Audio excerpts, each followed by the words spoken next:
बगैर तेने क्यों मेरे बेटे ते निशान लाया है?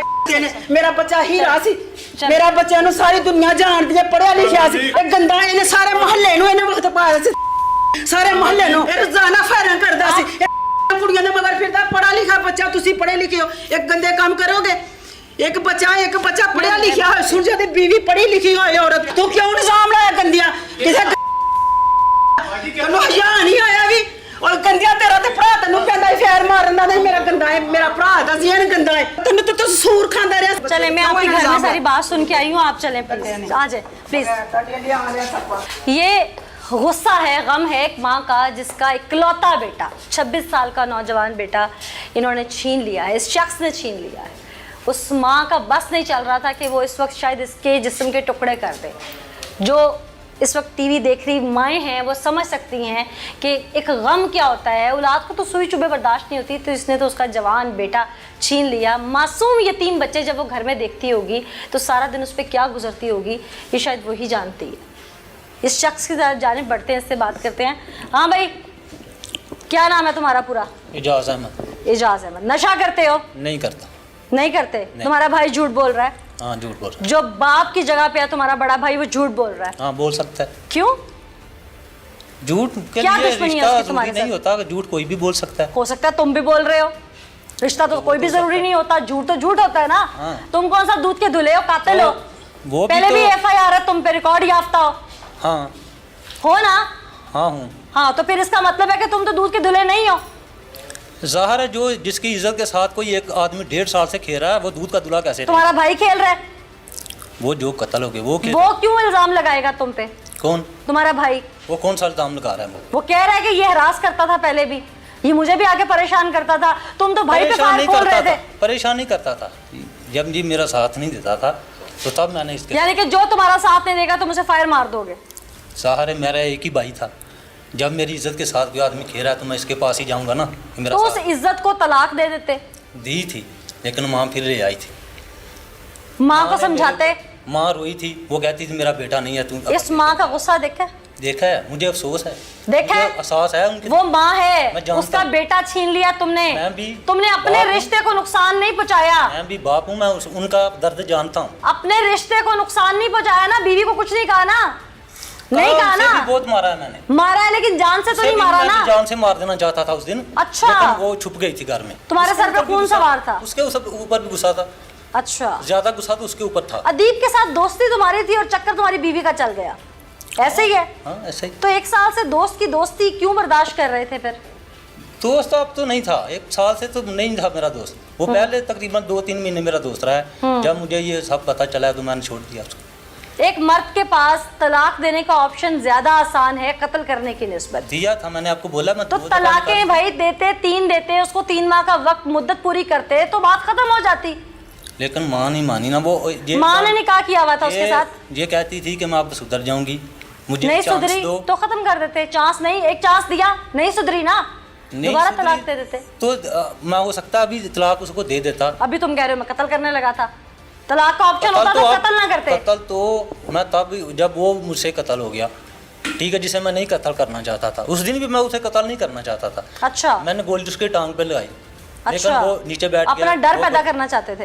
ये कैसी गैरत है? डर नहीं पैदा, डर था, गुस्सा था सिर्फ। अच्छा। डर नहीं पैदा करना चाहता था। अच्छा। यहाँ से निकलोगे तो बीवी को भी मारोगे? नहीं अब नहीं मारूंगा। कहाँ गई गैरत फिर? वो उसको तलाक दे दूंगा। अच्छा, तो पहले ही तलाक दे देते तो आज कातिल ना होते। हाँ तो बस ये किस्मत का खेल। किस्मत का नहीं, तुम्हारा अपना किया ये वो किया हुआ है जिसकी सजा तुम भुगत रहे हो। ये वो गुनाह है जिसकी वजह से तुम इस वक्त रुस्वा हो। पूरी दुनिया तुम्हें देख रही है कि तुम इस वक्त रुस्वाई में हो। ये वो शख्स है जिसने अपने भाई को पहले फायर मारा, उसके भाई ने इससे जान बचाने के लिए इस पर FIR करवाई जो कि रिकॉर्ड में है। ये चलान हुआ, उस पर्चे में इससे असला बरामद भी हुआ। उसके बाद ये वापस बाहर निकला, न जाने इसके दिमाग का फतूर था या इस बात में कोई सदाकत थी। इस बात में कोई सदाकत अगर होती भी तो क्या उस मसले का हल कत्ल था? नहीं था। इसके दिमाग पे खून सवार था, वो खून इसने किसी का भी करना था। पहले भाई का करने लगा, नहीं हुआ, इसने सोचा कि चलो अब गुस्सा कहीं और उतार लो। इस शख्स के दिमाग पे न जाने क्या बात सवार थी। गैंगस्टर बनना चाहता था, हवाई फायरिंग क्यों करता था, ये क्या चाहता था, ये तो यही बता सकता है। मुझे सिर्फ ये बताओ, तुम्हारे भाई से तो उसके नाजायज ताल्लुकात नहीं थे ना? किसके साथ? तुम्हारी बीवी के साथ नहीं थे ना? भाई के तो नहीं था। वहां तो गैरत का मामला नहीं था ना? नहीं था। तो फिर भाई के ऊपर तुमने जो फायर खोला, इसका मतलब है तुम्हारा दिमाग जो है ना उस पर खून सवार रहता है। हो सकता है मैंने इसको लगा तो नहीं ना, वो लग जाता तो? नहीं लग कैसे लग सकता? बड़े निशाने पक्के हैं तुम्हारे हैं। मैंने वो भाई फायर किया था। अच्छा हाँ, तुम्हारा भाई तो कह रहा है मेरे करीब से गुजर के लग गया था दीवार यही में। मसला नहीं था, और भी हम एक और भी मसला था कि मैं घर बेच के जाना चाहता था गांव से। असल ये वजह थी? हाँ, ये भी वजह थी। असल ये तो वजह थी? ये बोलता था जैसे नहीं जाओ। असल ये वजह है। थी कि तुम घर बेचना चाहते थे हाँ, और जाना भाई नहीं चाहता था, बेचना इसीलिए चाहते जाना चाहता हो था। सकता है तुम्हारी बीवी से भी तुम्हारा यही इख्तलाफ हो कि तुम घर बेच के जाना चाहते थे। उसको क्या प्रॉब्लम है, मैं इधर रखूं किधर भी रखूं, वो बीवी ने तो रहना है। उसको रह तो तो इस रही बात थी। पे कोई इतराज नहीं था। हो ना सकता है कभी। कि ना जाना चाहती हो, ये तो वो सामने आती तो मैं उससे सारा कुछ पूछती। उसको इस तुम्हारा बात पे- भाई तुम्हारा खिलाफ, मैं एल इलाका सिर्फ तुम्हारे इसलिए खिलाफ। जाना चाहता था कि इधर जब कोई कुछ अच्छा नहीं था मेरे लिए, इसके रिलेशन भी थे, ठीक है, इसलिए मैं इधर से जाना चाहता था कि अमन हो जाए, मैं अपने बच्चे लेके एक साइड पे चला जाऊं। अच्छा तो ऐसा नहीं हुआ। तुमने मुझे ऑफ कैमरा जो सारा मामला सुनाया ना वो भी मैं तुमसे सुनती हूँ, लेकिन पुलिस ने इंटेरोगेट क्या किया है हम वो भी अपने नाज़रीन के आगे रखते हैं। बिलाल साहब, इंटेरोगेशन की होगी आप लोगों ने सारे मामले की, कातिल कुछ कहानी सुनाता है, मुद्दई हमें कुछ और रो के बताते हैं, सच क्या है वो आप बता दीजिए। जी बिस्मिल्लाहिर्रहमानिर्रहीम। ये जो मकतूल जो है वो उसका वाकई इसकी बीवी के साथ ताल्लुक था। वो मोबाइल डाटा और जो मोबाइल इसके पास था उसका मैं स्क्रीनशॉट सारे इसने दिखाए हैं, वो रिकॉर्डिंग भी सुनी है, ठीक है। लेकिन ये बात साबित होती है कि जो मकतूल है उसका इसकी बीवी के साथ रिलेशन था। लेकिन मोहल्ला में भी ये बात पाई जाती है कि इनका एक दो दफ़ा पहले भी झगड़ा हो चुका है। तो जो ड्रग्स एडिक्शन की बात है, जो इसका बड़ा भाई बता रहा है कातिल का कि ये ड्रग्स पीता था और ये आपस में मकतूल भी साथ बैठ के पीते थे, क्या ये कोई सच्चाई निकली? नहीं मैडम, इसमें कोई सच्चाई नहीं है, ठीक है। वो सिर्फ अपने आप को इस मुकदमे से डिस्चार्ज होने के लिए उन पर इल्ज़ाम लगा रहा है। ना तो मकतूल नशा करता था कोई, ना ये कातिल को नशा करता है। तो अहले मोहल्ला तो कहते हैं कि ये जो कातिल है इस पे पहले भी FIRs मौजूद हैं। जी एक FIR इस पे है हवाई फायरिंग की, उसमें हमने इसे गिरफ्तार किया था और इसे असला बरामद करके इसे जेल भिजवा दिया यानी कि असला नाजायज रखने का आदी है ये? नहीं आदि तो नहीं है, लेकिन इसका जो था मामला ऑलरेडी 1-1.5 साल से चल रहा था। इसने अपने भाई को बोला हेल्प करो मेरी, उसका भाई इस मामले उसकी हेल्प नहीं था कर रहा। फिर इसने किसी दोस्त से असला लिया, ठीक है, इसने हवाई फायरिंग की है, हमने इसको गिरफ्तार करके असला बरामद करके जेल भिजवा दिया। ठीक, अभी इसकी जेल में गिरफ्तार करने के बाद कोई ऐसी चीज़ जो आपको इंटेरोगेशन में सामने आई जो इसने कुछ उगली हो मुंह से कि ये प्लानिंग इसकी कब से चल रही थी, इसकी प्लानिंग या कोई मास्टरमाइंड साथ जो इसके हो? मास्टरमाइंड तो ऐसा कोई नहीं था मैडम, लेकिन मैं अपने भाई को बार बार कह रहा था कि मेरे साथ चलो, ये वकूआ करना है, इसको मारना है, इसका मेरी बीवी के साथ नाजायज़ ताल्लुक है, मैंने गैरत के नाम से इसको कत्ल करना है। इसके भाई को आपने क्यों पकड़ रखा है? इसके भाई पे इल्ज़ाम है ये, ठीक है, कि ये मौके पे मौजूद था और ये मुसल्ला डंडा था, ठीक आपने है। इसको इंटेरोगेट किया? इंटेरोगेट किया मैडम ये, लेकिन फ़िलहाल अभी कोई राय कायम नहीं हो सकी क्योंकि मुद्दई बज़िद है, ये मौके पे मौजूद है, उसका हम CDR लेंगे, एनालिसिस करेंगे, चेक करेंगे ये मौके पे है या नहीं है। और अगर होगा तो फिर ये कैफरे किरदार को अगर ये पहुंचेगा? होगा तो ये बिल्कुल इसके साथ चालान होगा। ठीक, आपने FIR में दफात कौन सी लगाई हैं? मैडम FIR में 302 की दफात और 734। अच्छा, जो पहला इस पे मुकदमा था कातिल पे, वो उस मुकदमे में चालान हुआ था? उसमें चालान हुआ मैडम। फिर कितनी ये सजा मिली थी उस वक्त? उसमें मैडम ये अंडर ट्रायल अभी, अच्छा। ट्रायल में टाइम लग जाता है, बाज़ औक़ात ठीक है, बेल पे आ जाता है मुलजिम, फिर ठीक वो है, अदालत यानी कि जमानत पे भी बार फिर रहा है। जी जमानत। एक मुकदमे में जमानत है और फिर 302 का इस वक्त ये दोबारा मुलजिम है। जी मैडम। ठीक, बहुत शुक्रिया बिलाल साहब, डिटेल्स आपने हमारे से शेयर की, लेकिन मुलजिम की तरफ वापस चलेंगे और इससे बात करेंगे कि आखिर ये अपने आप को क्या डॉन साबित करना चाहता था कि एक में तो जमानत ले रखी है लेकिन उसके बावजूद 302 में आज ये फिर अंदर है और इसे शायद कोई पशेमानी नहीं है, क्यों?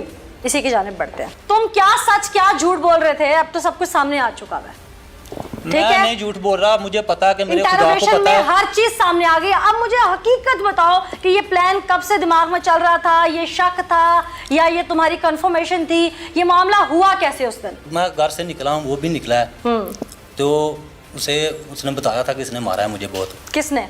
मेरी बीवी ने, उसको, अदीब को। अच्छा। उसे भी इस बात का गुस्सा था, वो एक दूसरे के साथ गुस्से साथ देखा हमने, दोबारा वो भी देखता रहा, मैं भी देखता रहा उसके साथ गुस्से की तरह, गुस्से से देखते रहे? गुस्से थे। अच्छा।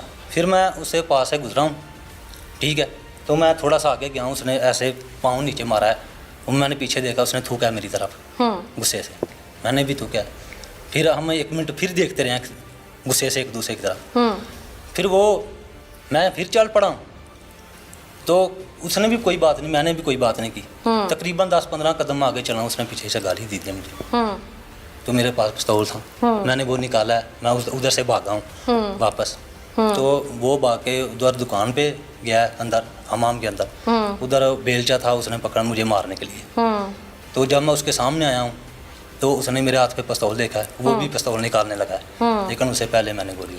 शाबाश कि उसके पास पिस्टल था और फिर वो बेलचा उठा रहा था। बात मैच नहीं हो रही। एक बंदे के पास वेपन हो तो वो बेलचा क्यों उठाएगा? आप मेरी बात नहीं समझी।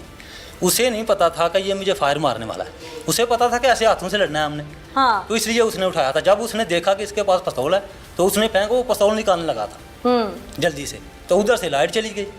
मैंने फायर लगाया टांग पे, वो कहीं नीचे बैठ गया, वो छाती पे लग गया फायर। क्या फिल्मी सीन सुनाया तुमने मुझे। कुछ शर्मिंदगी कसम से है? ऐसा ही है। शर्मिंदगी है अपने किए पे? अफसोस है, ज़ाहिर है उसके बच्चे को अभी अफसोस है, अपने को भी। वो भी चला गया, मैं भी इधर। मेरे साथ क्या होना है वो अल्लाह ही जानता है। यहाँ से अगर बिल फर्ज छूट जाते हो जी तो बीवी से आज भी मोहब्बत करते हो? नहीं करता। जुबानी कलामी है। बीवी को तुमने कहा तो कुछ नहीं। ऐसी बीवी को कौन मोहब्बत करता है? अच्छा। जिसने 2 घर बर्बाद कर दी। हर मुल्जिम जब वो थाने में आ जाता है तो वो बड़े बड़े कसीदे सुनाता है, बड़ी बड़ी बातें सुनाता है।